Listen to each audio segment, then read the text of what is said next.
Insurance हर कर्मचारी का group insurance होता है, जिसमें कमलेश कमेटी ने बोला था कि जीडीएस को अभी 50,000 का ग्रुप इंश्योरेंस है, इसको बढ़ा के 5 लाख किया जाए। अब ये 5 लाख का ग्रुप इंश्योरेंस करने में हमारा 50 रुपया करता है हमारे वेतन से। कमलेश चंद ने बोला था कि ये 50 रुपया को बढ़ा के 500 रुपया किया जाए और जीडीएस को 5 लाख का ग्रुप इंश्योरेंस दिया जाए।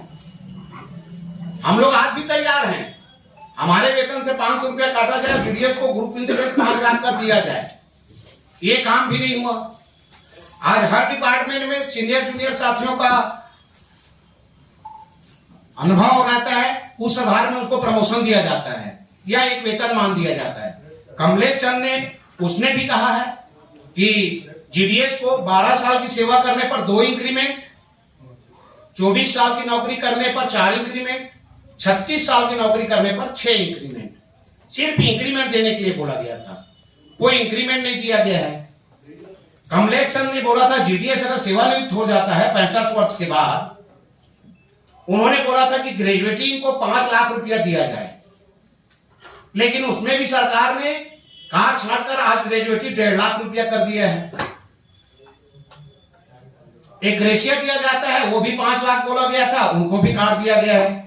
मेडिकल फैसिलिटी बोला गया था कि जीडीएस को मेडिकल सुविधा मिलनी चाहिए। हम लोग भी बीमार पड़ते हैं, हमारे भी बाल बच्चे बीमार पड़ते हैं, लेकिन आज हमें मेडिकल के नाम से 1 रुपया नहीं मिलता, हमको स्वयं के जेब से पैसा लगाना पड़ता है।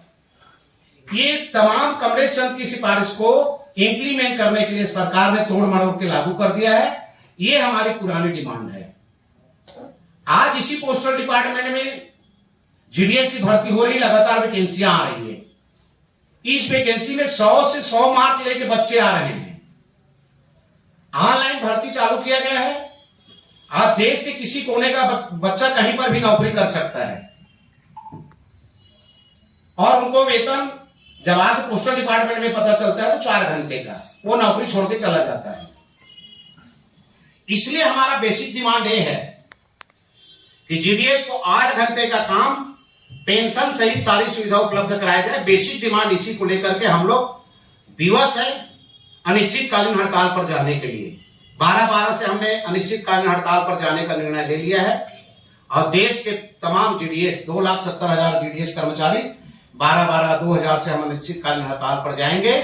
और इस समय हम लोग करो या मरो की स्थिति में हैं, क्योंकि अगर हम लोग इस चार्टर ऑफ डिमांड में अपनी एकजुटता और अपनी मांग को सरकार से नहीं मनवा पाए तो आने वाले समय में जीडीएस का उद्धार हो पाना नामुमकिन है।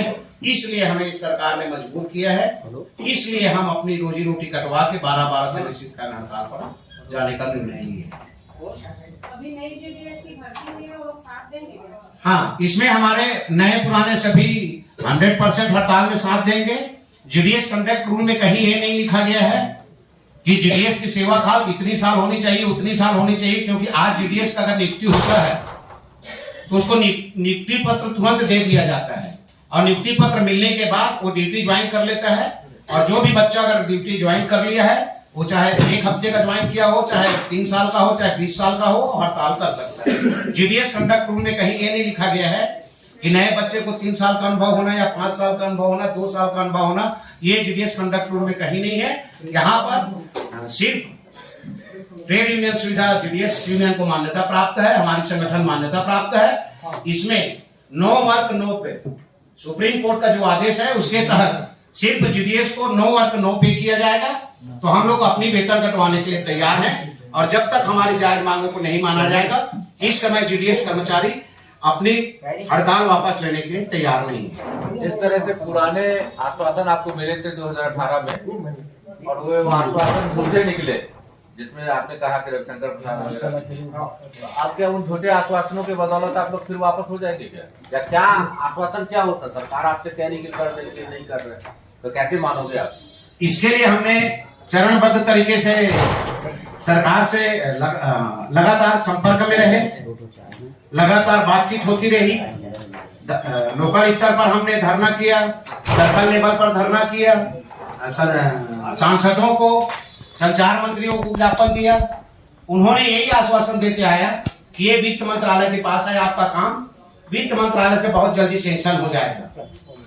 वित्त मंत्रालय में पेंडिंग है आपका काम, वित्त मंत्री से, चूंकि हमारा पोस्टल का कोई भी डिमांड जो है वो संचार मंत्री पूरा नहीं कर सकते। सर, संचार मंत्री को पावर नहीं है 1 रुपया खर्चा करने का, पूरा पैसा जो है वित्त मंत्रालय को जाता है। और वित्त मंत्री जब तक सहमति नहीं देती तब तक हमारा पोस्टल डिपार्टमेंट का कोई भी मांग पूरा नहीं होता। हमारी मांग जो है अभी भी वित्त मंत्रालय